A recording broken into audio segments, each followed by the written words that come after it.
Yo, what's going on, guys? Welcome back to another episode of the JAXXON podcast. I'm here with the one and only, one of the greatest co-hosts of all time and one of the greatest guys ever step on a bike, Twitch. And we got the Concrete Cowboys in the studio. Yo, boys, thank you for coming through. Thank you for having us. Twitch, I appreciate you bringing them. These guys are out of control. Well, I figured this one would be a good one. These are my wild fucking friends right here. Yeah, he's been gassing you up. He's like, yo, I know they're a little crazy. Don't worry, they're not going to destroy the office. Just let them come through and treat them with some respect. I go, yes, sir. Whatever you say. We're just trying to keep Twitch's legacy alive, you know? That's it.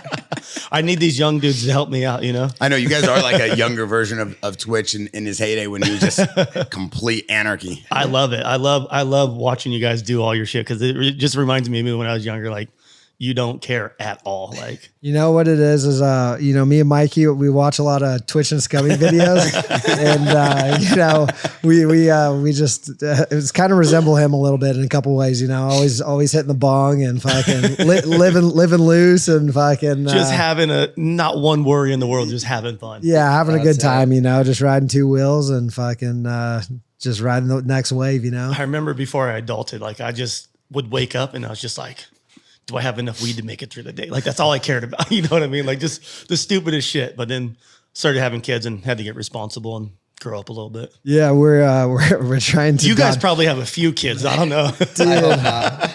I got a few girls pregnant last year for sure. But luckily nothing came through. We got a little Crash.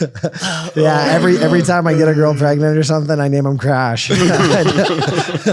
But so you can't go back to Florida. You can't go to Daytona. You can't go there. Yeah, we're it's getting the list is getting long, and we're trying to stay out of those cities for sure. Oh, I want to say, I remember the first time I started seeing stuff about you was like when you were motoing a bunch, but then I remember seeing a video of you jumping the Harley on like the 75-foot ramp.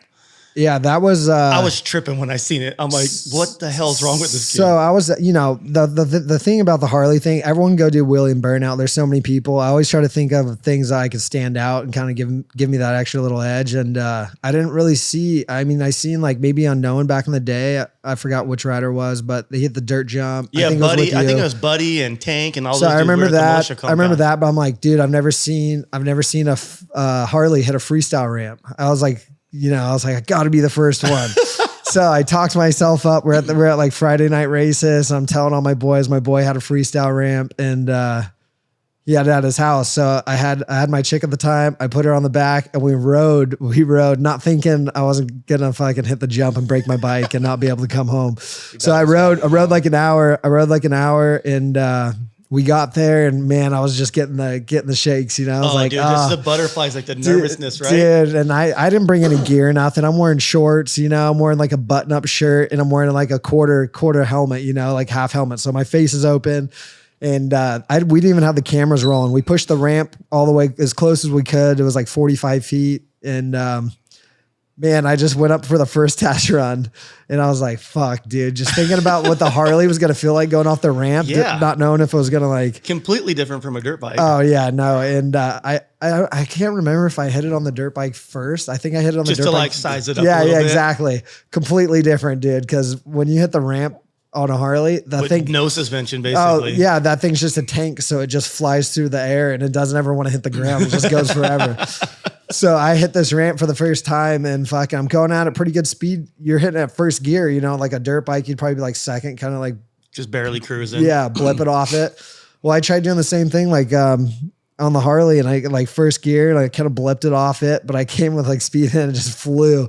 And I overshot that thing. I was in the air and I was like, man. Is that the one that got posted on Instagram? Yeah, that was the one and done. I was you one only and done. Did he break your bike? Yeah, I split my wheel in half. My forks were tucked under the bike. But when I hit it, I was so pumped. I circled around. I was getting ready to hit it again because it was comfortable. I was super comfortable. It went as good as it could have went for how far I overshot, you know.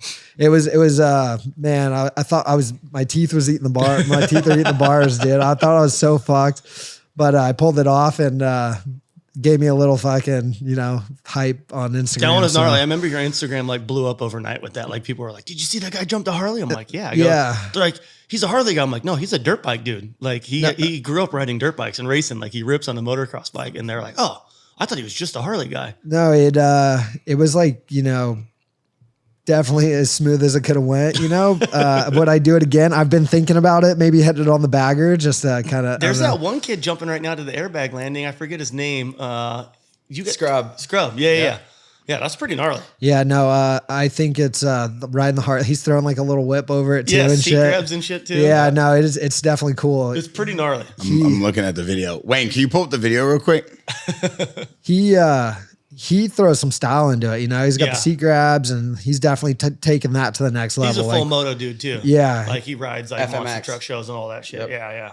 You got to have the bike all set up. You know, he has the the suspension on it a a little bit. Yeah, I mean, but it's not. Literally rode your bike an hour, jump to jump, and then how'd you get home? I don't even remember. I think He got drunk and partied. He celebrated. I Yeah, forgot. for sure. He never went My home. dad was so pissed. I ended up riding that bike 2 months later to Sturgis. You did. Yeah. So I put that bike, put a new front wheel, put some new forks on it. I thought all these companies were going to be all pumped on it. They didn't give a shit. So You're buying your own that, parts. that was before. That was before I was sponsored, or even like built a name for myself. I had to go buy new forks, buy a new front wheel. My dad was screaming at me, "You piece of shit!" Were you already riding Harleys a bunch then, or like when did you make the change from like riding moto all the time to like just straight Harley, dude? Yeah, I was like 21. You know, I turned pro at 16, racing motocross, and that was my whole life. You know, that was my first love, still is. You know, but me and my dad started fighting kind of a lot. You know, I wasn't working out. He's putting all this money into it. Yeah. You know, the same old moto. You know, every moto kid could go with me on that. But I got a Harley. He got a Harley at 21, and I went to Ricky Renaro. His sister had. RIP. Yeah, his Ricky sister was the man. He was a good dude, and he was close to me, and that's who got me started on a Harley. I went to his sister's grad party, and it was him and his boys straight up at the time. Yep. And they were doing a sideshow in front of the house, and I seen all the girls out there with their phones. I was like, dude, this is what I want to do. I was like, this is sick. That's all it took for you. Yeah. Just seeing girls at phones filming, and you're like, I'm a Harley guy. For sure. And that's when I was like, man, I started focusing more on the Harley, and kind of knew the dirt bike I wasn't going to be a factory rider, and the dream was kind of dying a little bit. Still go to the track, go do some local races, have fun and everything. Yeah. But my dad, it was cool to share with my dad, not fighting. We'd go rip on a Sunday, Saturday, go get some food, go get a beer somewhere, go rip up to Tahoe. It was like, it was a whole different life change, Enjoy each other. Yeah, exactly. So 21 kind of started, fucking around with the Harley, bought my first Harley off a porch. And for $1,500, thing had like 10 foil on the carburetor. It was like sporties are the best. Yeah. And basically, kind of started from there and started doing wheelies, a little bit here and there. Bike was breaking down on me all the time, and that was before there was like a ton of Harley guys riding and stuff, and kind of just figuring out, what worked and what didn't. And then, put all my energy into that little by little, and got better and started riding little shows. And next thing you know, I just was like, all right, we're doing this, It's so rad to see like the progression, like from like the stunt side for like Harleys and stuff like that. Like, cause the only dudes I ever really knew before was like Leonetti, Buddy, Ricky, like all the unknown dudes, you know what I mean? And I remember my old mechanic Mazzetti was the one that introduced them to me. And that's when they came down and you saw they were hitting the jump by my house and shit like that. And we were like watching them wheeling in the freeway. I'm like, these dudes are gnarly. But then like eventually this scene just started going bigger and bigger and bigger. And there's so many dudes doing it now. And it's super dope to see like you guys are literally just having fun, riding your bikes. Like that's your job now. You know what I mean? Like For sure. And like I never thought I was going to turn it into a job. It just started out riding with my dad and having a good time. And then, I started riding with Seabear, and I seen that, you could make some money, and, yep. he definitely kind of showed me the ropes, and, I was like, I took it by the balls, and I was like, I got to run with this. I was working normal jobs, and I was sick of watching everyone, there's a small group traveling, having a good time. And I was like, man, I have so much more to offer than, I was working for weed facilities at the time. I was landscaping. I've worked some shitty jobs, some cool jobs, but shitty jobs. Yeah. And, not wanting to be there. And, that just lit a fire under my ass. Just like, just having the skills to be riding motorcycles, and, just really stayed consistent and like pushed hard for it. And, still right now, it's not like it's, I'm guaranteed that, I'm getting my paycheck every month. Like I got to go out there, make sure I get my content, ride. Yep.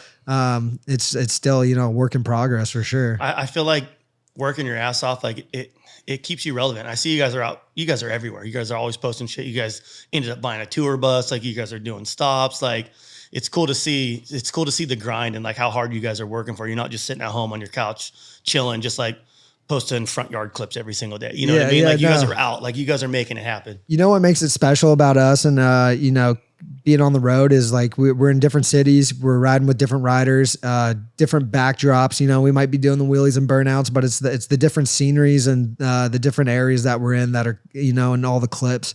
What makes us different? We got a tour bus. It's like we need a tour bus. That being with the riders and living on the bus and having it just reminds me of your days. Mikey, the bus driver, bus driver / mechanic, ripping the motor out on the side of the road and shit, trying to get it fixed. We try to do a lot. Mikey, that's the thing. The bus is so everyone, it's a great party. I love when everyone's on it, but no one understands how hard it is. Like other how than much him. work it is to like get it from one place to the other. I see videos where he's just underneath the bus, just like dirty as hell. Yo, we got to go to the junkyard and get this. And Mikey's making it happen, dude. Oh, I gotta. No one. I feel like you guys would be screwed without him, dude. It's a 1981, and there's no fucking way. I tell everyone he's the backbone to this, this program. I couldn't do it without Mikey. He rips on a Harley. He's master mechanic. He fucking hype man. Knows everyone. Everyone loves the dude. Like. I try. I think it's dope. Try to keep it. No, he Originally, CJ didn't like me very much. Really? Oh hell no! Why? First time we met. No. Why? Why didn't you like him? He was a maniac. Yeah. You were just like, yo, I'm here. Look at me. Yeah, for sure. The Sportster was on flames every time anybody would see me. So, usually. did you know him before he ghost rode the bike off the top of the van or the container? What was that? Was it off the van or the container? It was off a container. Because when I seen the video, I was like, what the fuck is wrong with this dude? Dude, he has a few screws loose. I put those screws back in. That's why you guys are friends. Tighten them up. No, for sure. Yeah, for sure. And it was the first time I met Mikey. I liked him. It was like the second time I was like, all right, this dude's too much for me. How'd you guys meet? Connecticut, East Coastin' for sure. Yeah. There was our boys out there, Harley riders, another group of Harley riders. Another badass dudes. They're all dope as hell. Every single one of them. Yeah, through like one of the biggest parties for Harleys ever, really. I think everybody was coming out. Was it the East Coast and Crew party? Yeah, they literally throw the biggest party every single year, and like the mayor, the cops, everyone be like, "Hey, don't throw the party. You're going to jail." They're like, "Okay." They throw the biggest fucking party you've ever seen. Like, I love like it. Like a Newport fireworks show in the back of their shop. Like insane. Like right above a freeway. There's a freeway, and our boy ended up going to jail for it. He got locked up like, for the party. The cops can't shut their party down. Like they take over the city. Like it's their city. Yeah, like, no, it's absolutely insane. I mean, he got $100,000 fine. He hasn't been able to run it the last few years because he got in so much trouble. They're trying to figure it out, but it was like next level. I mean, insane, craziest side. The next year after that, when he got arrested, everybody was kind of like wait and see what was happening, and nobody really wanted to do anything. But there was this hotel that we used to always stay at. So I'm all, it's the same weekend. Let's just all go to La Quinta and go chill and party. So we did a little La Quinta coast, and we're like, let's go party. And Gabe, our buddy, ended up flying out and stayed in Florida because he needed an alibi that he had nothing to do with it. Wanted nothing to do with the party. Because it was in his Didn't want hometown. to be there, yeah. So he covered his ass. It wasn't him. It seems like the bike culture, there's still guys like you guys holding the flag down for like this really cool street action sports culture that we don't see anymore. Like everybody's so, about being an athlete, being in the gym now. We don't see a lot of this anymore. Like this energy is like, I feel like what this world needs. I think it's dope. It's just a whole nother side of like what people are actually out there in the streets doing. You know what I mean? It's like, you don't need to be in a controlled area. It needs to be fenced off or this or that. It's like, that's where all this shit started anyways, was in the streets, riding with your buddies, having fun, and coming from a motorcycle background. You're like, oh, I can wheelie a dirt bike. I can wheelie this, like, so I feel like for you too, with having as much skill as you do, like it shows on the Harley, like your bike skills. Cause like you toss that bagger around like it's nothing. What it is like, I always say, us riding Harleys in the streets, like street skating, like, we get frowned upon, a lot of the corporate companies, frown upon us and they can't post us, because we're in the streets and it's definitely a little reckless, but it's like controlled chaos, you know? But I feel like that's where the best content comes from. It's like when you guys are just that's what makes our names. That's what makes us sick. Like third gear rollers through traffic when it's bumper to bumper. You're just like, you know, like so gnarly. if we were just riding a lot every day, what fun is that? You know, like fucking getting the adrenaline rush, you know, running from the cops, or, you know, having someone flipping you off because they're pissed off. Like that shit will put a smile on your face, dude. I swear. At least for us. For every like 3 people that'll like flip you off, everyone else is stoked. You'll get 1 or 2 people that are like, yeah, that's sick. I'll keep it up. 100%. That's got to fuel you for sure. Yeah, and you know, if you're riding and you got, you know, someone's little kid in the back of the car and the kid's got a phone out and they're recording you or like fist pumping you, like it's a vibe. That kid's gonna remember that forever, especially if you give him like a thumbs up or like something. You know what I mean? Like that, it's so rad. Like do it for the kids, man. And you know, well, I feel like mentally we're still kids. Physically we're older, but mentally we're all still kids. Totally. Like, and that's the dirt bike in us. And I don't know. I definitely feel that way. You know, I feel like I look in the mirror and I'm like, shit, dude, you're getting old, but my heart's still fucking still the same. What's the longest chase you've been on? Definitely Mexico. That was one of my questions, buddy. Yeah. Mexico was a 30-minute police chase of just way. Okay, you got to start from the beginning. Yeah. How do you get chased for 30 minutes? Oh, dude, being an asshole. Yeah. I got to hear this. Well, it's all Seabear's fault. Yeah. It is all Seabear's fault. It was Seabear. So we'll just jump into Mexico. Yeah, let's go Mexico. It was Seabear's birthday. We just got back from Sturgis, and we go down there every year for a ride, TSR. And we did the ride. Me and him got a sweet Airbnb down there, you know, right on the water. It's just me and him chilling. First night, we go get a steak and lobster dinner. Everything's cool. Next morning's the main ride. And we go do the main ride. Everything's cool. And then, we get back to Papa's and beer, and we're you know, drinking pina coladas, having a good time. And he's like, all right, let's go back to the house. We'll go smoke a blunt. We'll chill. We'll regroup. We'll go get dinner, and we'll go out. And then we ended up going. He was leaving the bar, and he did a burnout, you know, because there's like a bunch of bikes there and shit, and it's just typical Seabear shit. He does a burnout. And there's cops everywhere. The night before, we got harassed, you know, for going down the wrong way, and they're trying to get us for like $500. They gave the cops $100, and they let us go. And so he does a burnout. Crazy. He does a burnout, and then I'm with him, and then the cops start chasing us, and I don't know what to do, so I just run with him. I'm just like, whatever, we're in this together, I guess. And then next thing you know, dude, we're in this fucking gnarly police chase for 30 minutes. They're road blocking us. Guns are pulled. We're going down the freeway backwards. We're going down these cliffs. They were jumping off cliffs, like going down the hillside to get away from them. Dude, I mean, they kept hitting these roadblocks, and we just kept barely getting out of there, you know, for 30 minutes. Were you tripping? Oh man, talking about an adrenaline rush, dude. I've never been so scared because I didn't know where to go, you know, like usually when you're in a police chase, you kind of have like a little route, or I've never been in one. I know. It's an area that you know. Seabear's so calm. He's on his phone and he's trying to look for a way out because Rosarito and Tijuana is kind of like one way in, one way out. If you start going like in, you're going out into these dirt hills and like you don't know where the fuck you're going. You don't want to get stopped out there. So yeah, it's like 30 minutes in, and we're kind of tucked back into this development. I don't know how they keep finding us. I mean, so gnarly. It's crazy. Every time we feel like we're getting away for a minute, next thing you know, these cops pull up, and then he goes down this bike path or like this dirt trail from like people walking up and down this hill. And I didn't follow his line, and I was like panicking, dude. I was so fucking fucked. I was freaking out, dude. I go down this cliff, and it was just 2 gnarly cliffs, dude. I hit the gnarliest route possible, and the whole bike just like fell out of the sky. It felt like, you know. And then when I landed off the second one, I just tucked the front end a little bit, like super slow crash.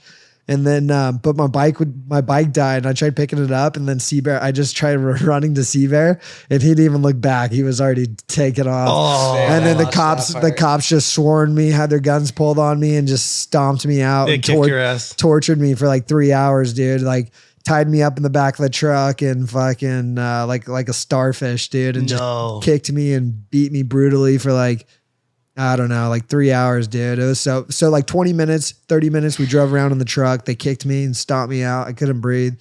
They get me out of the truck, then beat me with a baseball bat facing a wall with my helmet on for like, it was my favorite helmet too. I was so pissed. Do you still have it? Or No, they keep it? They kept it. They kept, that was their trophy. They kept that, GoPro, my phone. They beat you with a baseball bat. Yeah, they made me face a wall and beat me with a baseball bat for like 30 minutes. You know, tell I was damn near pissing myself. They were already pissed off though, right? Because didn't Seabear get like have a chase not that long before there, and he posted it or something? So that was what they already had a chip on their shoulder. They were already pissed off when they were chasing. And they're looking for a bagger. Yeah. They're waiting for him to come back. They had him. They had their target. And next thing you know, they're beating me, trying to get information. And I didn't know where the fuck I was at. Yeah. At this point, I was just fucking. If he knew where Seabear was, he would have told him. I would have. You're like, I'm tired of getting my ass beat. So America. This sounds crazy. Oh, this dude. sounds like a movie. It was. And Yeah. then, so I ended up getting tortured. And then they come back and they're like, I'm like, how much you guys want, you know? And they come back with a machete. And I'm like, that's not mine. Bro, we want your fucking arm. Yeah, I thought that's what it was. I thought they're chopping my fingers off. Like I've seen movies and shit like this. Yeah, I've heard shit about this. Oh my God. And then, so I basically, they came back, they walked back in and they come back with a gun. And they're like, all right, we found this because I just put a San Diego Customs like pistol bag on my, we put our phones and wallet. It's like a bar bag. Put anything in it. So that they said they pulled the gun out of there, and then they were trying to get 10 grand out of me, and then they're like, "You're going to prison." I'm like, "That's crazy, like 10 grand," and I'm thinking, I'm just gonna go to jail for like a week or two, I'll be out. Next thing you know, I'm calling my dad, and they're telling me I'm doing 2 years in prison.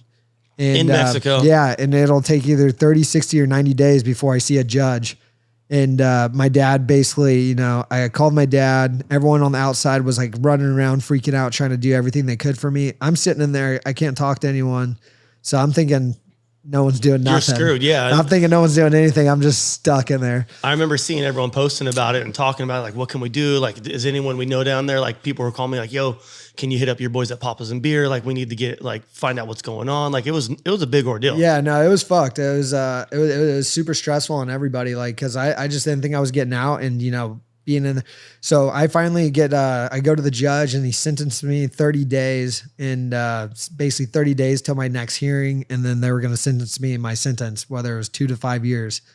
And then my dad already went and paid like 35 grand at the time. And I was supposed to be out that night.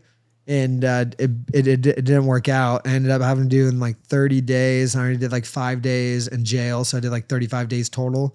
But every day, the prisoners are in there telling me, oh, you're doing 2 years, you're doing 2 years. And I'm talking to everyone, trying to figure out what's going on. And then basically, I did 35 days. It was like 40 grand to get out. And fucking, that was my $40,000 vacation in Mexico. But yeah, I was fucked up. But it lit a fire under my ass. And that's what like kind of started. Like I already had Concrete Cowboys going with YouTube and it was kind of a solo deal. But I just sat in there. I was like, Gave you time to think. If I got another chance, if I got out like tomorrow, what would I do different? And I just kept thinking that and like writing ideas down. And that's when I came out and put the team together and fucking, that's when Concrete Cowboys kind of came about. So I was like, kind of. It's crazy shit like that makes you think about like, if I get another chance, what should I do? Or what could I do different? Like for sure. It, just like thinking like how fast life can change and just like fucking, I was good. I was eating steak and lobster. We were about to go fuck some hookers. I was gonna say like, he didn't have it bad in jail, dude. Like he was chilling. Like he met some boys in there. Like, yeah, I ended up being with all the cartel and, we had a phone in there. I mean, it wasn't like I was eating steak and lobster in there by no means, but I was with pictures just with his cellmates. Yeah, dude. Dude, I was cool. Like I got lucky. Yeah, I got lucky and we had phones in there and I was able to use a phone every day to check in with my family and shit. And that's cool. That was like the little things in there, like you appreciate those. Yeah, dude.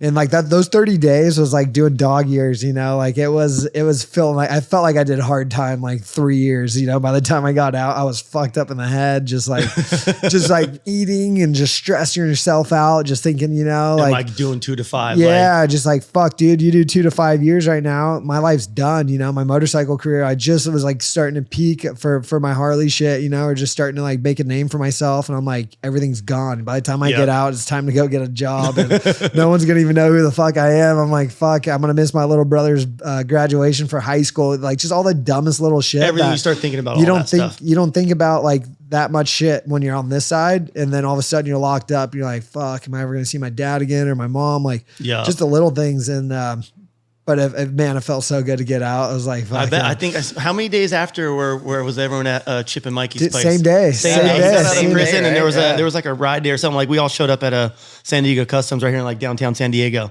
and he comes out and he's just like the biggest smile on his face. Like, I was so happy, smoking weed with everyone. right away, Yeah, he's just rolling was- blunts, he's just high fiving everyone. He jumps on his bike that just got out of the impound. The thing looked like the biggest pile of shit, and he just starts doing the gnarliest burnouts and rollers and wheelies on this Dude, thing. I was felt good. That The was motor had sand in it. The Yeah. motor had sand and rocks in the motor, and he was out there riding it. it Bro, was I have so many questions. Dude, I don't even know where to I start. told you about these dudes. They're wild, bro. dude. I was not expecting that story. I heard this story, but I did not really expect it to be that crazy. I thought it was another typical. You go with your boys on a bachelor party. Everybody goes to jail for the night. You come out. You're back at Hong Kong. Yeah. I did not think it. I didn't think it was going to be this crazy. His one night was 35 So days. 30 days in jail. think about 40 grand at Hong Kong. What I could have No, done. bro, you would have been the king forever. Oh my But we'd God. still be talking I about it. know. They'd have a statue of you. Hey, you know what was cool? One of my cellmates in there was one of the fucking dudes at Hong Kong that brings you your drinks and shit. Fucking- Chinese food and yeah, drinks. dude, so it's so funny, but fuck, man, I could have had the time of my life. Okay, bro. So you're in jail, and how do you link with the cartel? How do they accept you? Like, Yeah. walk me through this. Yeah, honestly, so I go to my first cell, and I'm sitting there. They like have a holding cell, kind of like placing you in the prison where you're gonna go. If you're gonna go Okay. with the killers, you're gonna go with the Jesus. the shooter. I mean, you scared? Yeah, fuck yeah, I was tripping.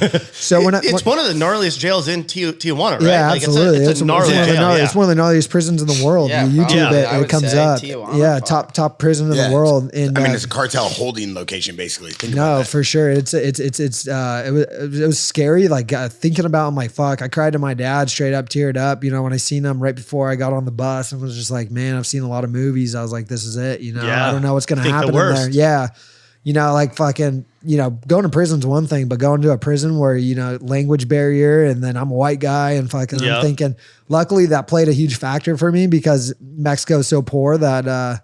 You know, at least Tijuana is so poor, and I'm going in there, and I had, you know, I was white, so I had money. They knew, you know, that's like deodorant, snacks, you know, whatever. They could get something out of you. For sure. And so I go to the first holding cell. I'm there for like a week before I get up to my main cell where I was gonna spend all my time. And I'm down there and I'm just with the grungiest crackheads and the nastiest fucking cockroaches and fucking rats the size of squirrels. And dude. it was this, everyone fighting for food because fucking, you know, all these crackheads weren't eating for so long. Like crackheads go there just to go eat and fucking survive in Mexico because they can't live on the streets, you know? Yeah. And I'm just like fucking so grossed out, bed bugs and everything. I'm just like, what the fuck? And the first gang of cartel comes in and they're telling me, you know, they're like, fucking, they're deep. They live deep into Mexico, you know, and they're up there. They were fucking part of like bombing the cars like a year ago, or there was like a bunch of fucking cartel like blowing up shit, you know, in Tijuana and shit. And they're like, no, we don't do that to hurt people. We just send a message to the cops that, you know, they fucking fight the cops in the cartel.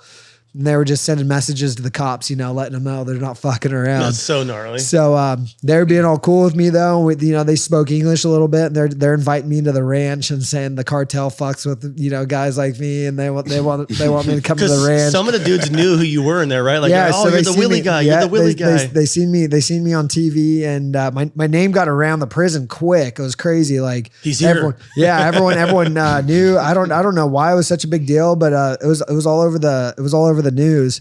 And chase. Yeah, so a couple of them, and I mean the guards knew who I was. I was like, it was weird that how many people knew who I was.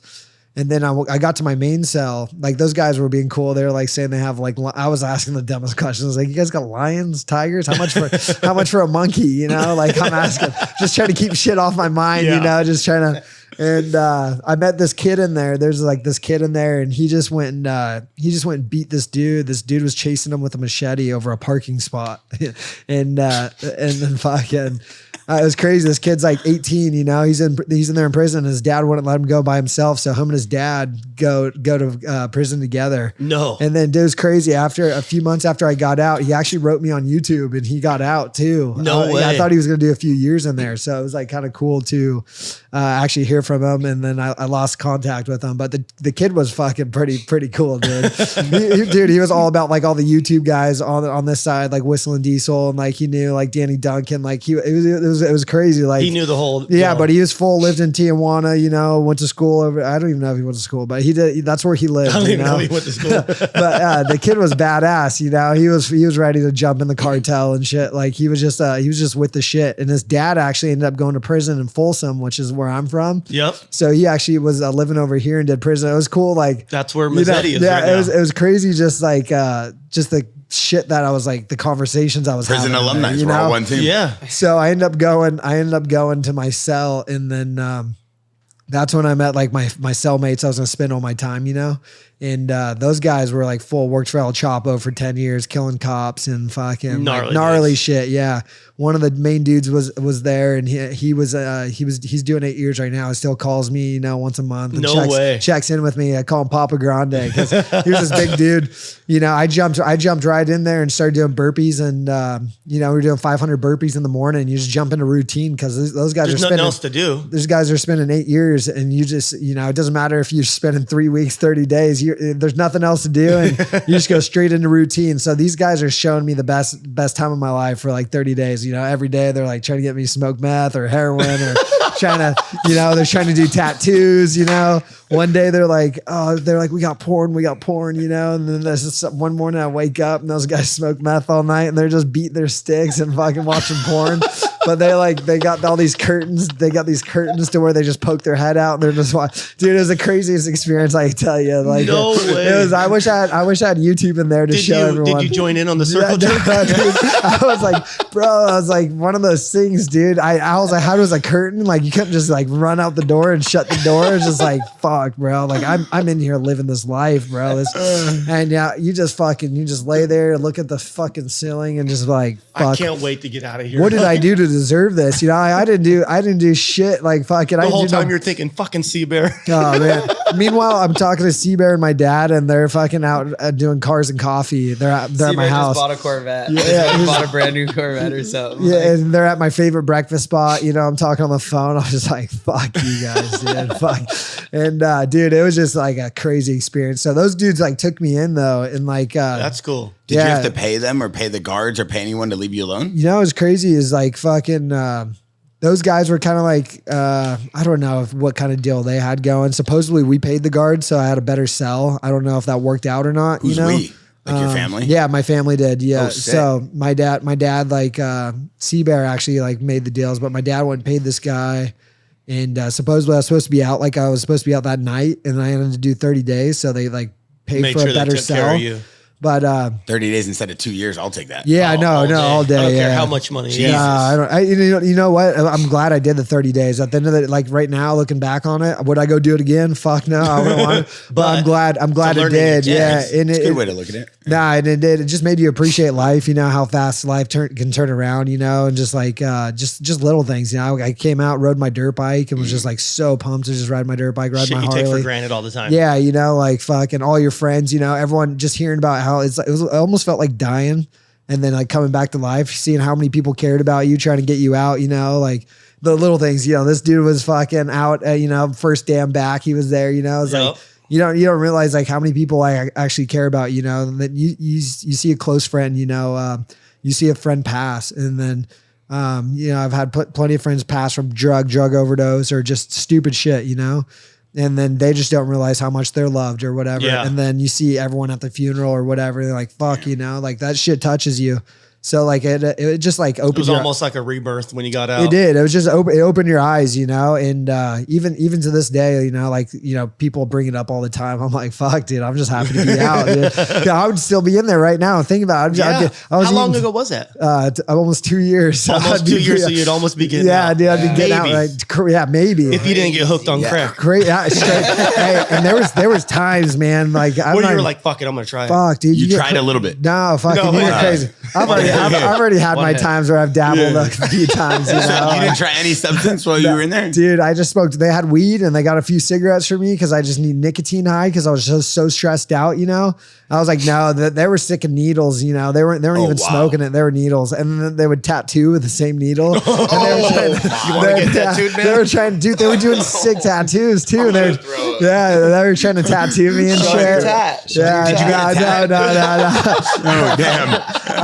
I couldn't do it. I wanted to. I was like, fucking, I was trying to tattoo the guys in there and shit. Fucking, I didn't even want to touch the shit because I was like, fuck, I'm gonna come out with like hepatitis or something fucked up. I always thought like the movies, like they'd make you jump in or something and be like, yeah, now you're part of us. Yeah, no, it was straight up. I was like a Pisces in there. I was Pisces power. Fucking, I joined a Mexican gang and fucking that's what I was running with in there, dude. Going to the yard was fucking crazy, you know, because fucking, you know, I was buying everyone ice creams and everyone had a whole circle around me. I'm telling them all my fucking stories. So you had money on your books, like to go buy stuff, or they would give you cash? I had my family was putting like $100 a week on my books. So $100 a week would get me like, fuck, I don't know. 27 ice creams. 27 ice creams. Micheladas, couple ceviches. 27 ice creams. I'd get a shitload, a couple noodles, and I would trade that shit for weed because I was smoking. A pinky nail size of weed was $10. No. $10 in there, and I was trading. Yo, here's 4 cup of noodles. Crazy market. 4 cup. That's a crazy market. Dude, they're killing in there. And heroin in there was fucking marked. You know, everything. My cell was a heroin. They were heroin dealers. They were in your cell. Yeah, they had an ounce of fucking heroin in there, dude, and fucking they were just fucking dealing down the whole cell. And I got you were the new dude. Were they making you keystroke when the guards no, would come in? No, I was helping them bag it up and just being a homie and just fucking working with them. So you were just bagging, tagging. Did they have a logo or a brand name? No, it was just fucking. It's called brown sugar. I was with the shot callers of my cell block, so they were just all cool and they ran that shit and they just took care of me. I took care of them. I made sure they had deodorant, toothpaste. Yeah, I was crazy. Because I was like, you know, at this point, I'm doing 2 years in here. So I'm you might as well get some good friends. Like, I might as settle down if I'm going to fucking be in. Might as well be with the baddest dudes in here. For sure. I'm going to make sure they're taken care of. I'm going to make sure I'm taken care of. We go to the yard. No one's fucking with me. Fucking, you know, every time I wanted a cell phone, I had a cell phone and there was no time limit, you know, like everyone else in the cell didn't get to use the phone. It was like me and the big guy. So he could, and maybe one of the other guys that helped the big guy. So he could handle his deals on the outside, and fucking he was doing like 9 years, same thing, like cartel shit. So it was like fucking man, I was full cartelled up for a minute. But before we get off the Mexico subject, do you ever go back and visit? Say hi to your friends? So that was I'm just like banned from Mexico. They pretty much I could probably go back if I wanted to, but I'm not taking the risk. So you had like a lifetime ban, kind of like that. So I'm on probation. So if I go over there and get pulled over, they run my name or anything. The no questions asked. You don't go to like pull you over for anything. Yeah, they just take you straight back to prison. I'm like, I'm not risking that. Oh, there's no point in going back. No, I'm cool with that, dude. I'm like, there's plenty. Hong Kong, dude. I miss that place so much. That was my favorite spot.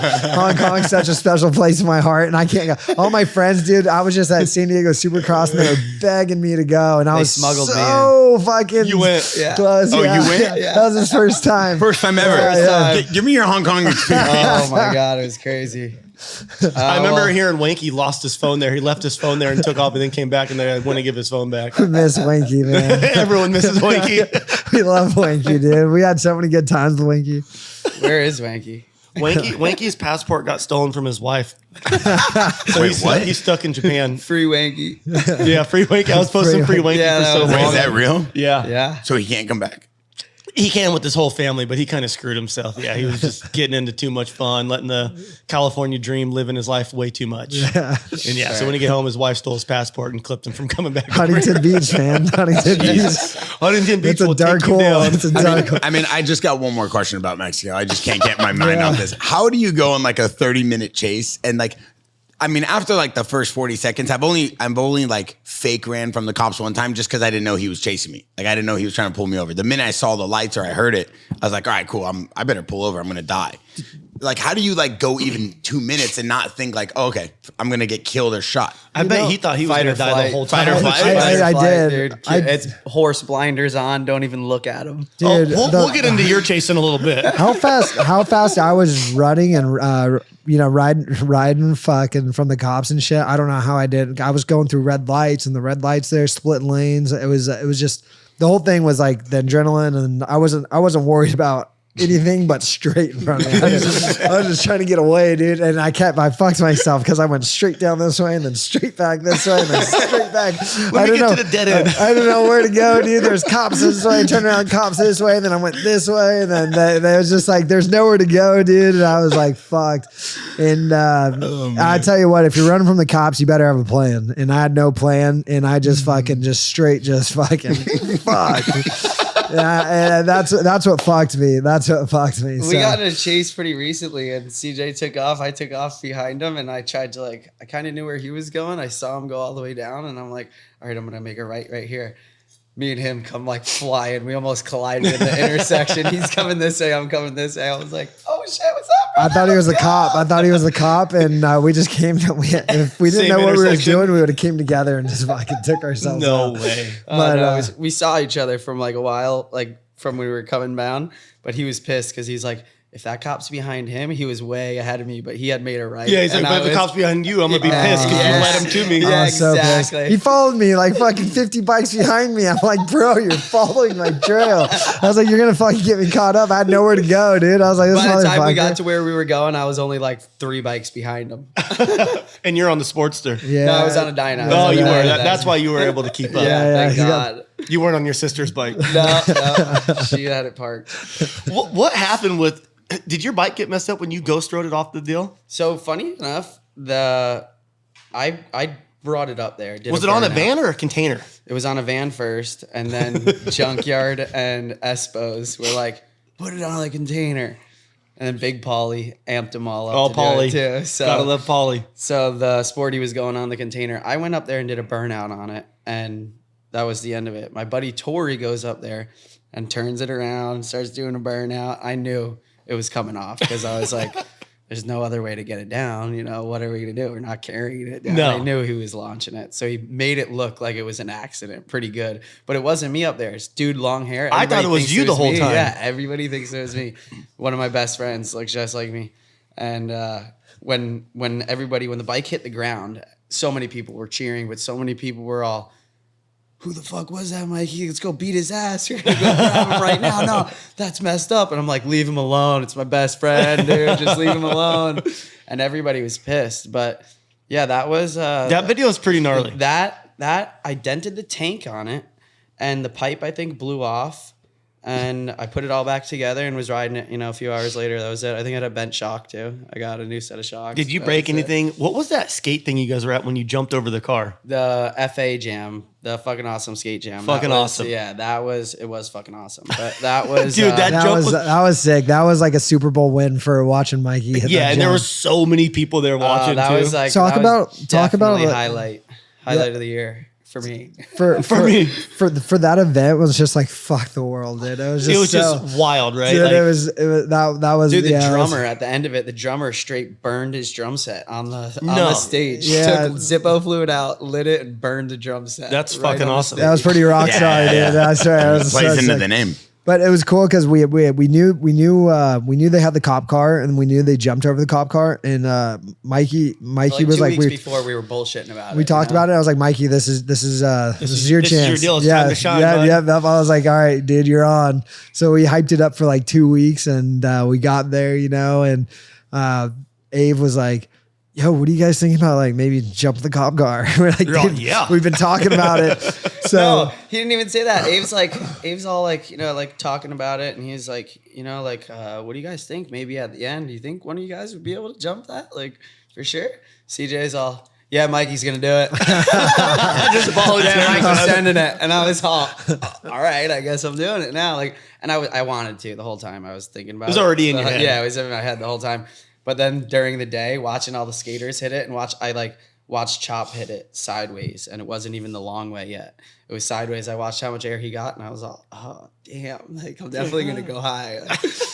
So I was like a little bit nervous. I was getting like definitely getting nervous, and the day it was so hot that day too. Yeah. So like I had like probably 2 beers. I was just chilling, hanging out. We didn't even know if we were gonna ride because the cops were kind of like all Sweating the party and sweating. stuff. They didn't want the bikes involved, the skate. It was weird. They didn't, it was like we had We to had the fire. beg It wasn't even the cop. It was a Yeah, fire marshal. Fire marshal was out there, and he was just freaking out, losing Wanted his to mind. shut the Oh, he place wanted to down. be. He should have been a cop yeah. because he was just he was just out there trying to point fingers and tell everyone what to do. And so the skate jam went on all day, and it was bitching. And then they turned the car around. That's when we knew, like, all right, Mikey's time. We got the distance. But We I can totally do this. forgot, dude, because we're pulling these skaters in, and it was like 20 grand for best trick. So we're all hyped up pulling these skaters in, and they're fucking just getting loose. They're like doing all this sick shit.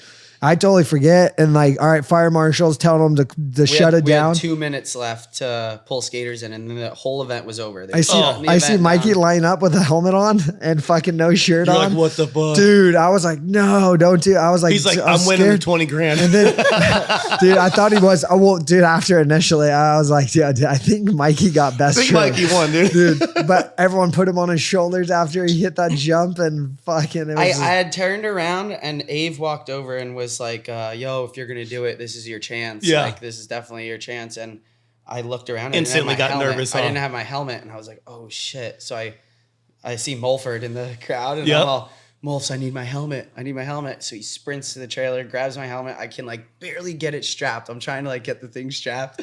And CJ's coming back from pulling a skater in.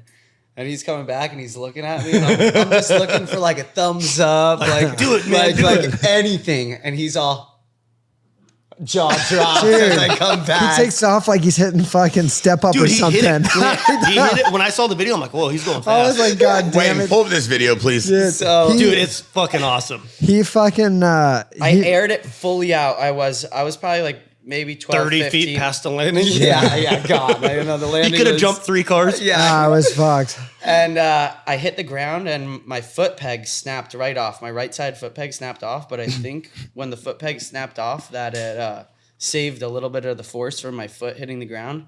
Because everybody, and you read the comments, they're like, how's his shins? Guy's got broken ankles right Yeah, now. it looked like you would have The broke your bike ankle. bottomed out. It was fully framed. It sparked. The frame was sparking. But when I landed, it snapped my foot brake off, so I had no foot brake coming into the crowd. And I'm going right into the crowd. How'd you stop? Just all front brake? All front brake. It was all, and I like turned. So sketchy, I dude. turned just a little bit. Like I got it to come around, and it slid out. I think when the foot brake went down, it applied the rear brake actually a little bit. Yep, so when like when it broke? when I went sideways, it just had enough to like skid out. And earlier that day, I'm gonna hit the jump. I'm going to air it out. I'm going to turn around. I'm going to ride right back up the car and burn the tire down. And he's like, yeah, that's what you got to do. That's what you got to do. I landed it. I turned around, and there was people already on the car, like trying to like celebrate. And I'm all, get the fuck out of the way. Dude, it Get out was of so the way. fucking, it was just so, Ride the so thing sick, back so up. picture perfect. It was like Yeah. everything we talked about, didn't think it was going to go at all planned. It Dude, went to the purpose. dude, when he team, landed, I like- thought he went in the crowd and blew out the whole crowd. Somehow he did it, pulls around, and then fucking everyone's on the car. Like they're trying to do like skate, like fuck, I don't even know. He pulls up the car, just blows it fucking tire. Melt my tire on it, and then within 2 minutes of that, the car's on fire. Little kids just break through the crowd, and another Kansas Zippo fluid, and they're just like burning No the car. way. Dude, it was sick. Car It was was on so- fire in minutes. you know, Completely. like- yeah. Oh yeah. You got your burned bike down. out of there in time? Yeah. Well, we were stressed about that because after that, it got kind of like super gnarly, and they came in with mace and started. No macing way. Trying to get everyone everybody. No, they Oh, started- yeah. they- we they- couldn't breathe. the kids Dude, we're spray loading up the trailer, like trying to get our bikes in the trailer. They're spraying mace, and there's kids spray painting the side of the fire truck as the fire truck No. dudes Yeah, are trying yeah. to put the fire out. It was weird. And LAPD's on above us, and then they got LAPD and then a news helicopter right behind it. Dude, we're all over the news. Fucking and, Concrete Cowboys just causing dude, chaos. oh, the trailer. Our girl Danae's got her tits out. I love it. Dude, I love it. it was so sick, dude. That was a sick event. Needless to say, you guys are living life. Yeah, that was a good Couldn't build a better brand. Couldn't No. tell a better story. Couldn't do it in a more more organic, authentic way. No, that's just them. That's what's cool. It's like the king. Like, listen to your life right now. Like, look what you get to do. And it's we keep falling into this shit. I swear, dude. We're like, we're not. We are these dudes. But we're like, we just keep falling into these fucking. Into these situations that just makes it look even cooler. Dude, like, it is. It's run just, with it. Yeah. Run with it. So Concrete Cowboys, how many like official members do you have? So we got like 4.5 riders. Mikey 4.5. Yeah. So Mikey's we the half. got Mikey's the half rider. Mikey's doing stunts. We got to give him. but he's half the size. You know? Oh, Mikey. That's all right. So we got But five. you got the best hair for sure out of everybody. Yeah. No, me and for Tallboy, sure. me and Tallboy. Yeah, him and Tallboy. But we got definitely fucking them together, him and Tallboy, and then we can go into any concert. we got Jesse too. They're all long hair, right? And then we got Joe, our MC. He's long hair. It's like me and Seabear are the only ones with short hair. But when I'm with all the boys, and I'm like, fuck, dude, I feel so. You're growing it. Yeah, It's it's coming out. Like, I'm giving it a go right now. But we got 5 riders on the team. We got Jesse. We got Seabear. Jesse's dope. Jesse was just up watching us do shows in Canada. Yeah, so Jesse's Canadian, and he holds it down for the Canadians up there. Tallboy's in Denver. Seabear's Vegas. And then me and Mikey. Mikey's New York, and I'm in Sacramento. So we're all from all over. And that's what's kind of cool about the team, when we're all together, we're all representing different places and shit, and different personalities and everything. So it's like, it keeps it fun. And then we got 2 camera guys. We got a video guy, and then we got a picture guy, Chopsky and Lane. And then we got our MC, Joe Comedy. So it's like a pretty big team, actually. Yeah. And then, it keeps a show like special because there's so many different personalities, characters on the bikes and off the bikes. Everyone's got different tricks, different styles. And then our MC, Joe just hypes up the crowd. That's our crowd hype guy. And then with really Mikey keeps his hands full. He helps me changing tires or fucking just taking care of the team, making sure everyone's all good, and, lining everything up. And it's a full team effort. Like when we go to these shows, we just did Nashville, and Nashville is like just a full team effort of just like making sure that we do a good job on our end. And like.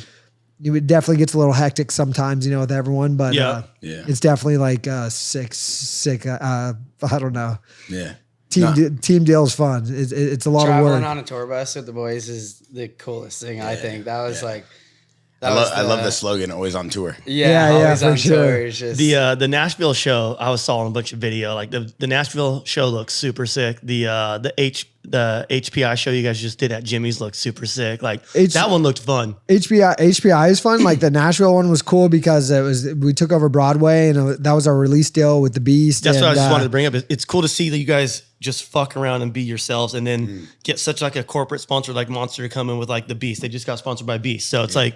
It's pretty cool to see like what's cool them about support what you guys are doing. For sure. And their number one thing was like, whatever you guys do, don't change up. You just be yourselves. Don't, And that's the raddest part about having like partnerships and sponsors. It's like, don't sponsor someone and try to change their program. It's like you found these dudes because of who they are and what they do and what they're about. So I hate when people try to come in and change that, like, oh, that's cool, but don't do this. It's like, that's how you found me. Yeah, no, exactly. I love that. We just get to exactly just be our genuine selves. Keep our riding. So Nashville was pretty much like your opening show with Beast, right? Yeah. And that was cool because there was, all year I'm telling the team, I'm like, we got this deal. I was like, I promise you, it's coming. That was my famous words all year. I was like, it's coming.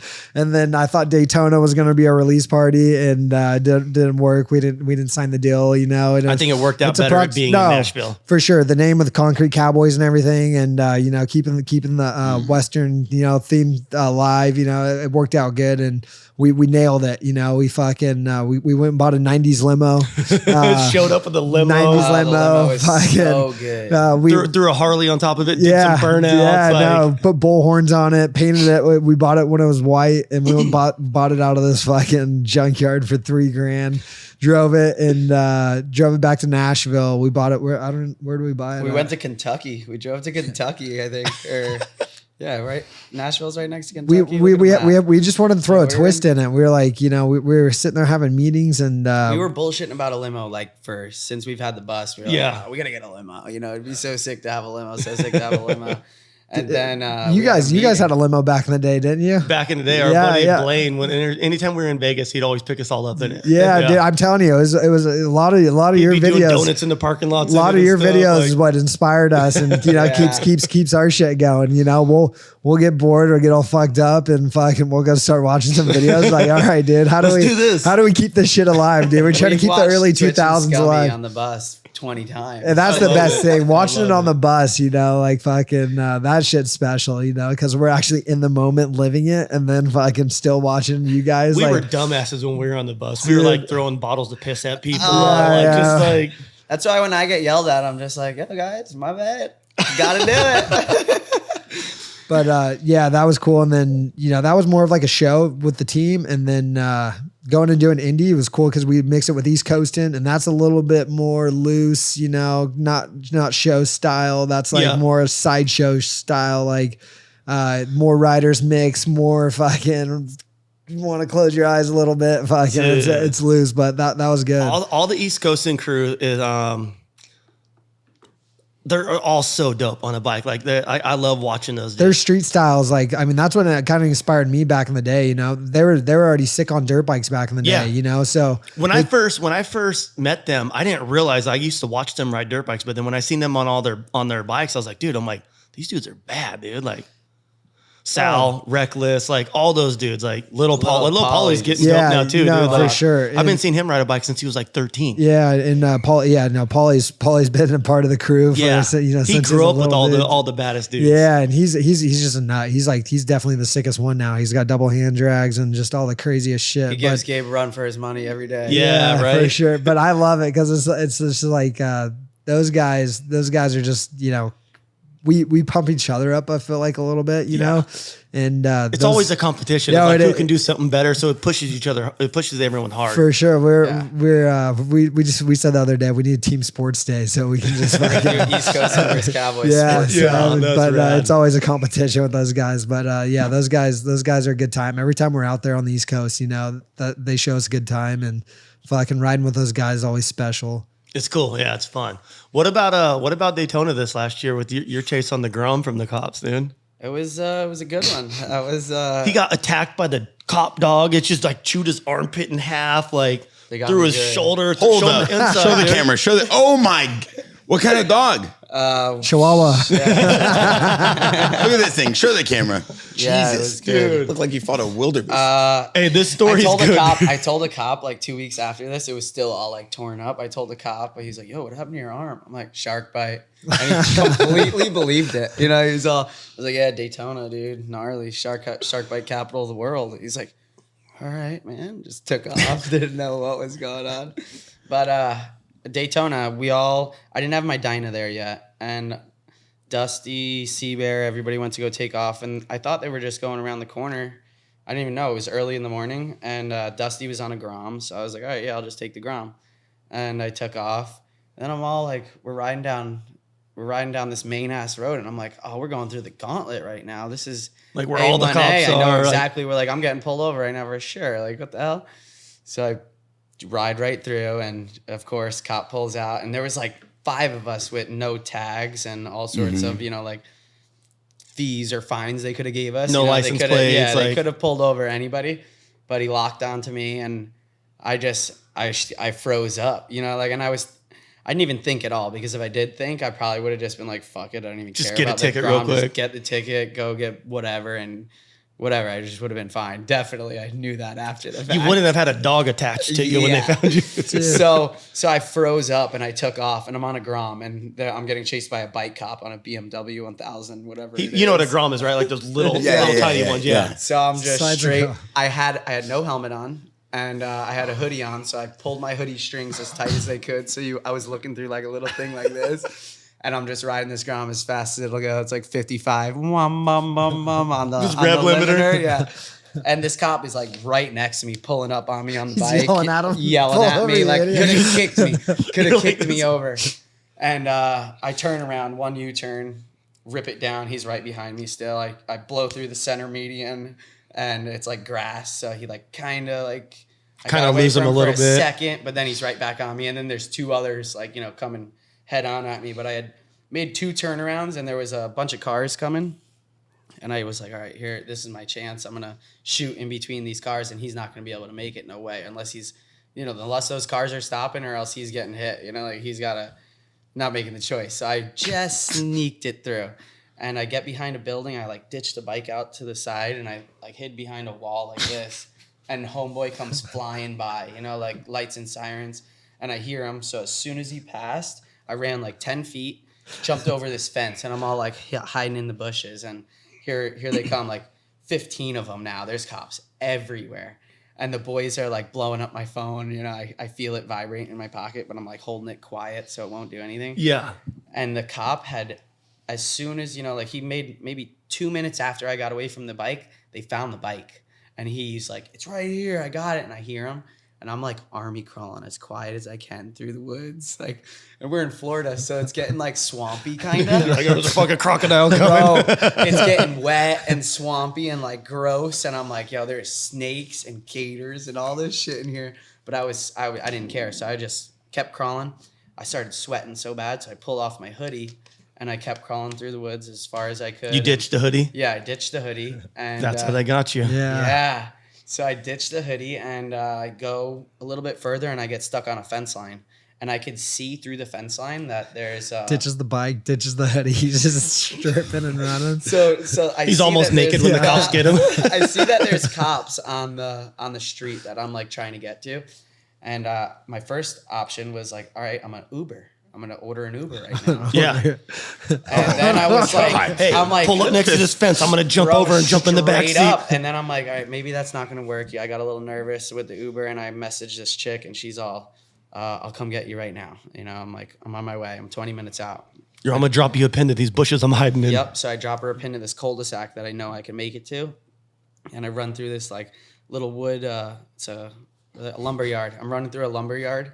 And I'm like ditching behind things, and I kind of thought I was getting away. And I got really far from the bike, probably like 1.5 miles from the bike. I get to the cul-de-sac where the girl's supposed to pick me up. Cops sitting in the cul-de-sac with the lights on. They just surrounded the whole zone where you were at. And then by the time that happens, the helicopter's up. So I'm all, oh my God, I see the helicopter and it's right above me, like just circling. And I'm like, you're like, they got to see me. I thought they got me. I thought for sure they got me. I will make it down another fence line and I'm stuck at like a T right here. Here's a fence. Here's a cement brick wall. And I'm right here. And the neighbor's dog comes outside and walks right up to the fence where I'm at and is staring at me through the fence. No. And I'm shitting. Are you laying on the ground? No, I'm sitting up right then. Like I was like hiding in the bushes kind of. Yeah. I'm shitting bricks just staring You're at like, this dog go. in the eyes. Get out of here. I didn't even know what to. You know how when you staring at them, they kind of like freak out a little bit more. I didn't know what to do. I just wanted them to be quiet. So you close your eyes? So no, I stared at the dog right in the fucking eyes. And thank God, you know how every dog owner that's like their dog's taking too long to go take a piss outside is like, come on, get in the house.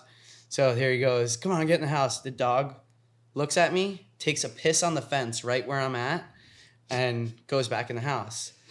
Then the police dog is like, that's why he called the dog inside, because the police dog was coming down and he was coming through all the backyards. So the police dog comes up to the fence. I'm from here to Twitch with the dog, and he smells the piss along the fence, freaks out, jumps over the brick wall. So now I'm in between a brick wall and the dog. No. And he goes the other way, runs through a whole parking lot, and it's a trailer parking area with campers. So they got him going in and out of the campers. They think I'm hiding in a camper or something. Yeah, and you're like, oh, I'm good. I'm good. Like, I'm good. I'm good. Yeah. The dog got away. I'm like, bro, this is crazy. So I stash out a little bit longer. I'm like I'm waiting for this. I could see it's getting dark, so I see the lights of the things through the bushes. I'm just waiting for him to leave. And then the last idea that I had, I was like, I went to go call the boys, and I had like 3% left. And before I could get the phone call, my phone died. No. And I was trying to call the boys to tell them, yo, somebody's got to call in something around here. And or get go these ride guys. by and get chased. I don't care what you got to do. Just do something. Like I need 2 of these cops to leave and I might be able to get away. Like there's just 15 here. They got to be doing something. And I'm laying face down and my phone died.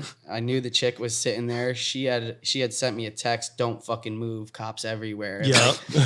Dude. So I'm Fucking Letty laying and there, Dominic Toretto did. bro, I'm laying there face down, and last thing I fucking hear is, and the dog's right at the back of my neck, bro. How'd that and go? He just Sniffed out the fucking- hoodie. Oh, he sniffed me right out and bit onto me, and then I was just squealing like a pig. Like, Were you Screaming? screaming? oh, I was screaming, bro. Oh, I'm sorry. Stop. Let go.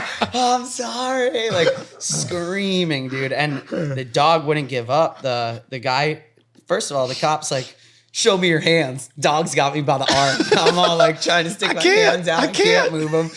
So he like reaches in the bushes, grabs me by my hair and like the back of my shirt and drags me out of the bushes. And the dog is straight like Just hooked. chew toy pulling the other way on me, you know, like just dude. tugging on my arm the other way. And I was just, I couldn't, I fully went limp. I tried not to move at all. Like the cop was dragging me around. The dog was just shaking my arm around. I tried to be as limp as possible.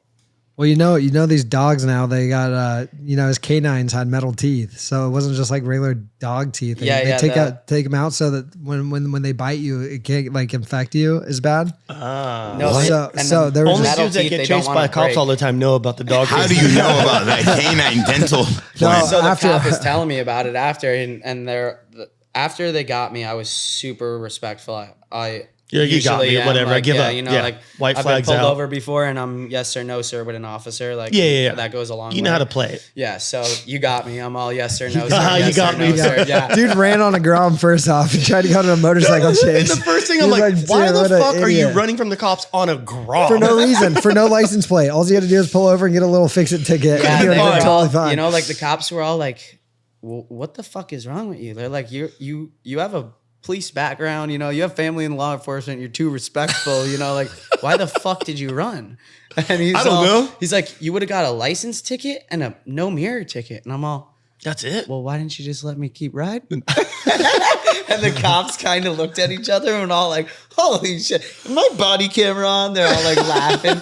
And I'm like, "Yo, listen, guys, you know, like, I'm sorry, but if you guys get me booked and get me out of here by noon tomorrow, I'll buy the whole Volusia County Sheriff steak tips from the Iron Horse." And these dudes, like 16 of them, started just bawling out laughing, like couldn't believe it. The ambulance lady's like, "He needs to stop moving," like trying to put the thing on me, a tourniquet or whatever. And I'm all like, "Chill out, lady, you're good." I'm Like, good. And then there's this one kind of like douchey, corny cop. They were all being really cool kind of Yeah. after the fact. They were just so shocked. They probably were thought it all- was funny that they Yo, got they you were and all the dog trying to get fucked you up. Yeah, they were all trying to get pictures of the scars. They thought it was great. They're like, "You're gonna be the poster boy of Daytona this week," you know. And the one cop's like, he walks over and I'm like sitting there like getting bandaged up. The lady's yelling at me that my arms flopped open like this, and she's all. The cop comes over. He's like, "Hey, buddy, where'd you plan on going tonight?" I was like, "I don't even remember, to be honest, where we were going. I think we were going to Iron Horse." He's like, "Guess where you're going now?" I'm like, "Where?" He's like, "Jail." This is stoked.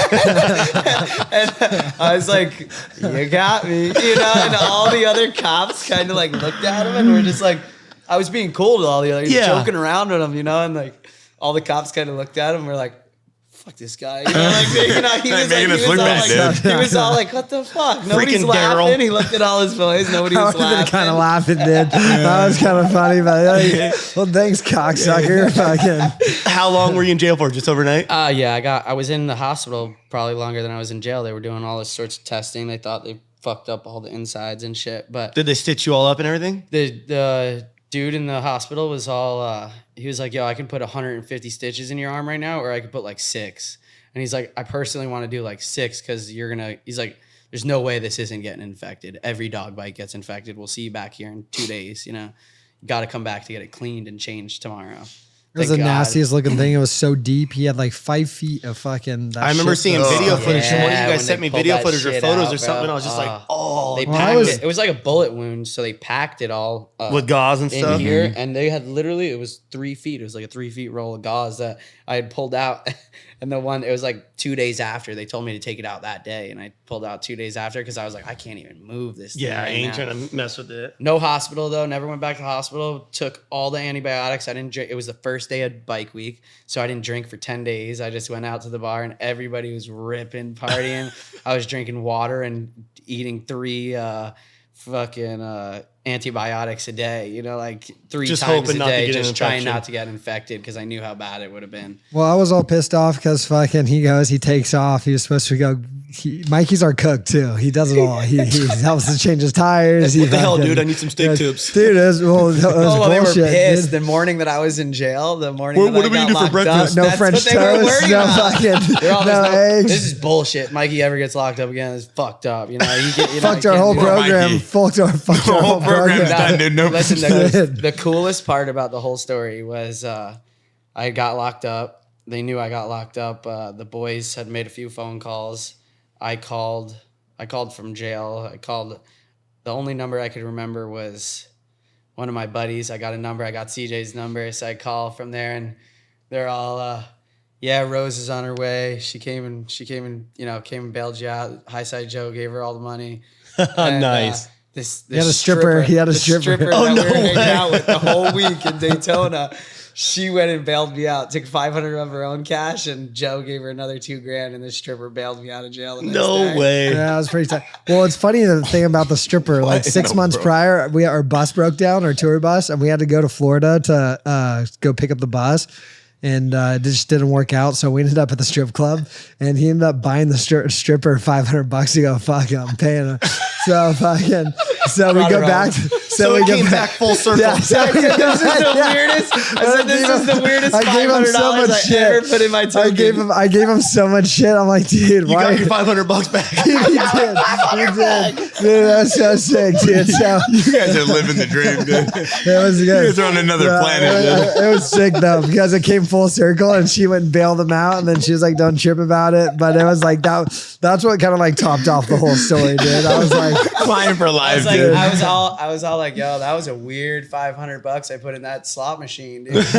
Came back out a year later, my dog. it was sick, dude. I thought it was, yeah. That was my funniest part about the whole deal. We've had Told you a, they're wild, dude. we've The had a, Concrete Cowboys. The Yeah, Concrete we got- That Cowboys. seems to amaze me. pretty It good. gets better and better. We're only on year 2 of Cowboys too. Oh, so, yeah. dude, we've It's still the beginning. yeah. You guys need an HBO show or something. I You need a did. I've been Netflix working on. series I've been trying to work immediately. on this We're for this like. close. We Yeah. are this close. You guys need Amazon Prime needs to come hit you guys up. Oh, you Give guys some- are inspiring. give From something the to way look- you teach family life to the way you operate your bikes. To, I don't want any of my kids watching your shit. like, I personally don't want my friends to be influenced by you, but I think for half of America, this would be great. But Half of I would it, for yeah. sure watch the show. There's a lot worse going on. I'll tell you what. There's a lot Oh, worse this going is on. great. At least you guys can laugh about it, and at least you know the good thing. At least you understand the importance of being respectful after you get caught. Yeah. You know, that's like, cool. It's No, all and time. I and give you place credit with for us. that. We live a little loose, you know, but at the end of the day, we still respect our elders. And You know when to get your fucking- shit together, Yeah, like, it's exactly. cool. We know when to give the respect or fucking. You're still coherent. You're still there, boys. Yeah. Yeah, we still have a few brain cells Yeah, firing off. you're still left, yeah. firing. Like you're not fully gone. For That's what I sure. love Hey, about it. it's still early. You guys are figuring this shit out still. You No, know what I mean? totally. So I think it's rad. I think it's dope. Like especially the hostility dudes coming on board. That's Yeah. Are they dope. one of Like, your sponsors? Yeah. Yeah. Roger's the man.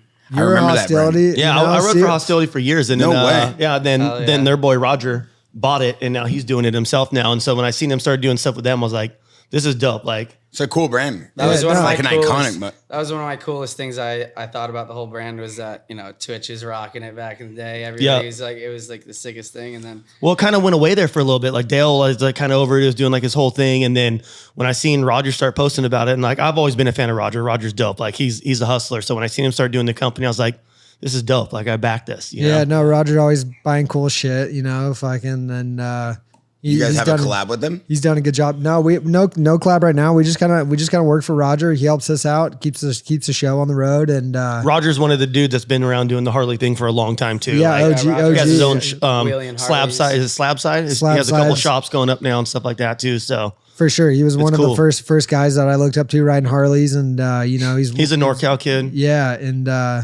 you know he's just showed mad love and fucking helped us out a lot, you know, and He's been mad cool, but yes, hostility, same thing. Twitch was with hostility and just following the same routes as him. It's cool. Like with Monster. Yeah, you guys are with Monster. Well, it's cool too. They got Western Power Sports now. What is it? Overdrive. Yeah, Overdrive 2. Overdrive. Yeah, like. I mean, we're not trying to be like Twitch and suck his balls, but they're getting the sponsors, and a lot of them are affiliated with each other.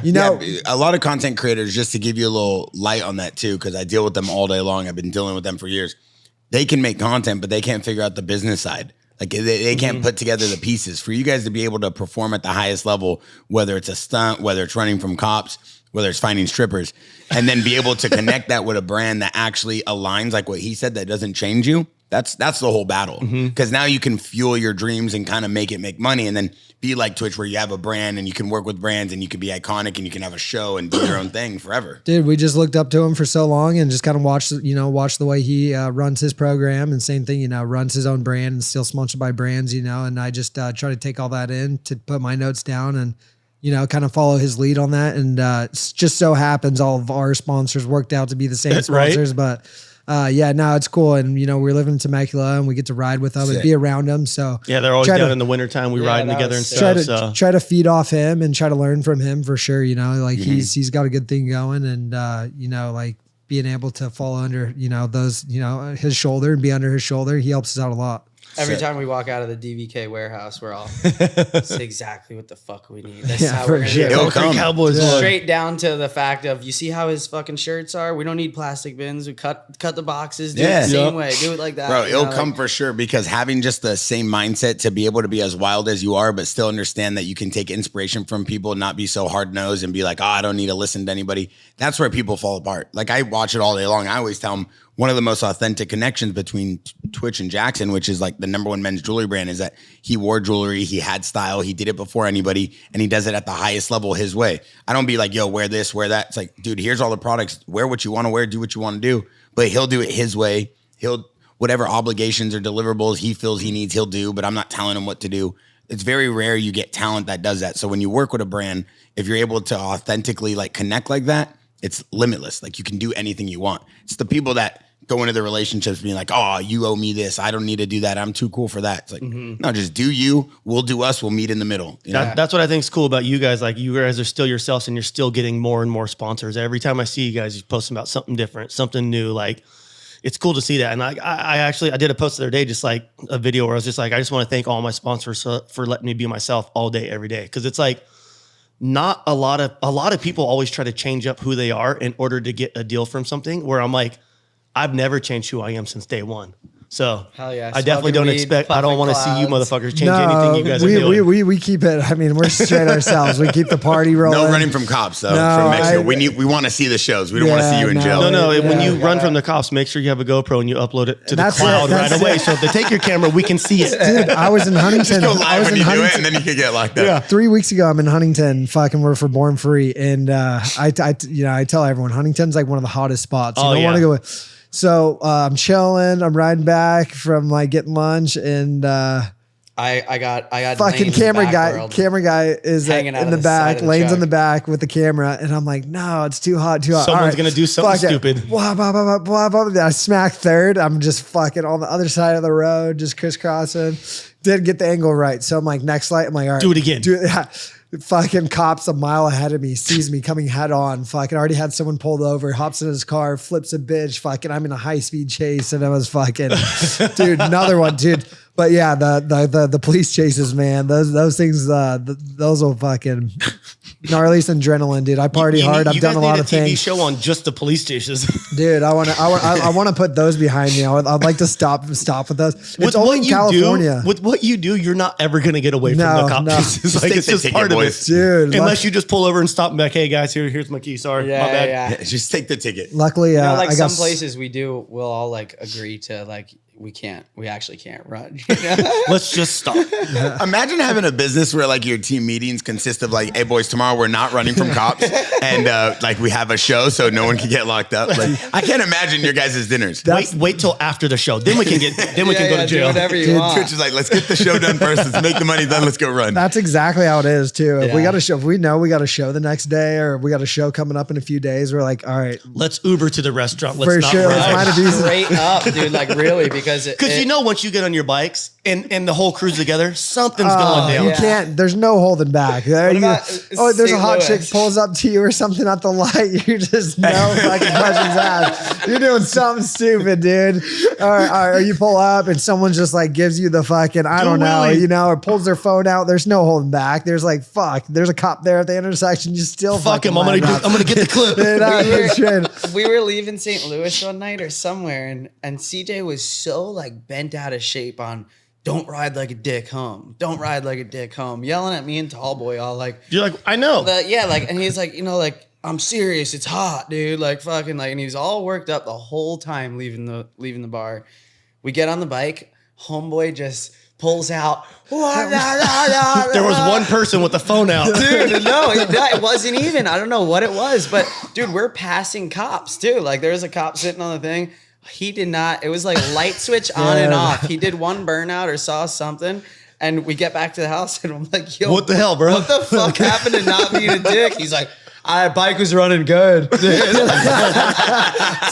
Tallboy was like, dude, you did that on purpose, right? Like you were trying to be funny, like there was no way. Like you were freaking out about us. I don't know, dude. Sometimes you're just feeling it and you just can't. There's no holding back, and you're just like, fuck. Oh yeah. So stressed on it. And then I see him pull out. I'm like, fuck, hell yeah, let's go. I love it. I think it's one of the coolest things.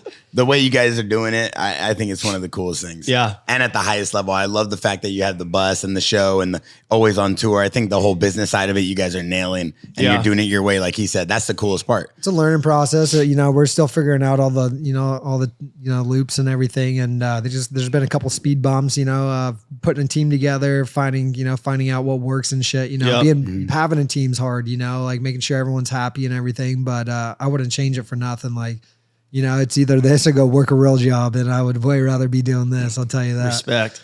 And just like Twitch keeps saying, just main thing is don't change up. Just stay ourselves, and all of our sponsors love who we are. So if there's ever a sponsor that comes and tries to change our program, we'll just tell them to fuck off. Yeah, as you we should. know what works for us, and just got to keep this show on the road. I feel like there's a time and a place for everything. It's like I used to be a complete screw up, but I figured out over time, like, okay, I can screw around here, be a little more serious here. It's like you kind of got to please a lot of people around you, but you can still be yourself and do it in a way where you're not selling out or you're not doing anything dumb. You know what I mean? Like there's certain times where I got to shake hands that I don't even care about. When you can turn it up or turn it down. Exactly. When you got to, actually carry it with a little bit more respect or just a little bit more professional than other places. But it's definitely, we're still figuring it out. My favorite Twitch video is Twitch going up to the case of full drinks. It was like a Monster fridge. It was a Red Bull fridge. A Red Bull fridge inside the thing. He just grabs it,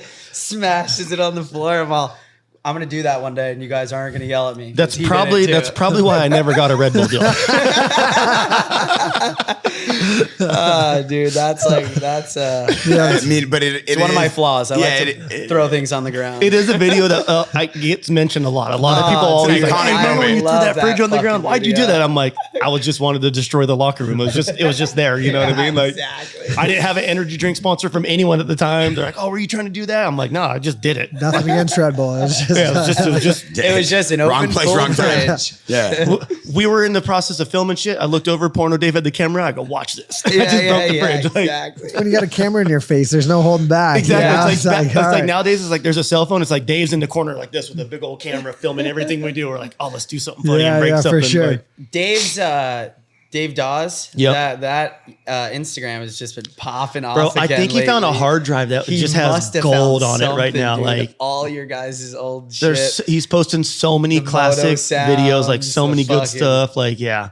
I've been watching a lot of His that YouTube's lately. been killing it lately. Like Yeah. he has some good stuff on the hard drives for sure. I've been watching all that, just brushing up on taking notes. Yeah. Funny shit to say, funny shit to do. I mean, these guys did it before anybody. That's the coolest part. Yeah, Kind of it is, yeah. paved and pioneered the entire industry. Yeah. So as we get ready to wrap this up, one thing I want to say is, first of all, thank you guys for coming on the show. Seriously. Second of all, what is the next stop? What's the next show? What do I have people, to look forward to? We're flying out tomorrow morning to Milwaukee. Milwaukee bike rally's going on this weekend. We're just going to kind of set up, kind of sell some merch, hang out, party, have a good time. And then for Sturgis is going to be our next show. We got a show at Iron Horse Wednesday, the 7th, I believe. And we're going to go tear up Sturgis, and then Don't go to jail the night before. yeah. And we're heading back west. We got some shows out here. We got Huntington Beach Moto Classic. We got 2 shows in October, and then 2 shows in You'll September. have to come check that one out. Yeah, we'll for sure roll deep to that one. For sure. Have a little area. We're gonna bring out a squadron for that. Yeah, we'll have the bus. We'll have the bus there, and Yeah. we'll make it all VIP. I'm fucking- married, so I'm staying out of the bus. Yeah. That's what Jason Anderson said, dude, in Nashville. I'll come hang out, was but I ain't going in the bus. I was like, dude, I said, come on, get in the bus. He's like, I got my wife right here. I said, bring her in, dude. I said, bring her in.